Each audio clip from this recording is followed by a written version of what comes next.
आगस्तनि 12 थारिख खालि all Assam tribal संघआ एमपि दिलीप सैखियाखौ ट्राइबेल थानाय जायगायाव हाबनो मोनैनि गोख्रों थांखि लादों। बे समाव एबा बिटिसिआव गुबुन गुबुन ट्राइबेल थानाय जायगायाव एमपि दिलीप सैखिया हाबनो हानाय नंला। बायदि बायदि जायगायाव जेरै डिमा हासाव बिटिसि कार्बि आलं दिलीप सैखिया जेब्लासिम अफिसियेलि गावनि बुंनाय बाथ्राखौ उथायना लाया एबा बोखांना लाया अब्लासिम बे रेस्ट्रिक्शना थागोन होननानै फोरमायथिदों। अल आसाम ट्राइबेल संघआ जाय दिलीप सैखिया बिथाङा बावैसो सान सिगाङाव ट्राइबेल बेरेखा बाथ्रा बुंदोंमोन।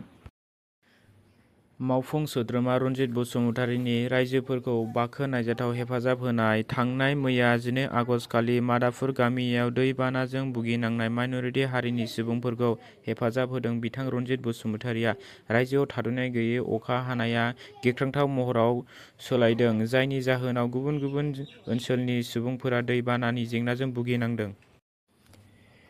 BTR coordination committee of tribal अर्गेनाइजेशनआ एमपि दिलीप सैखियानि हेंथायै गोख्रों सोमावसारदों। एमपि दिलीप सैखियाया ट्राइबेल सुबुंफोरनि बेरेखायै बिबुंथि होनायनि सायाव गोख्रों फिनजाथाय होदों।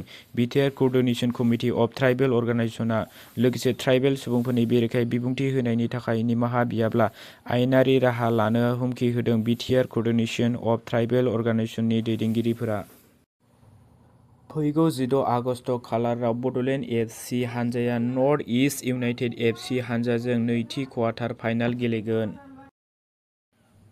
मैयानि 12 आगस्त खालारनि दुरान्ड काप फुटबल बादायलायनायाव बड'लेण्ड एफ सि हानजाया आइटिबिपि एफ टि हानजाखौ 4 गलाव सोना देरहासार जानो हायो।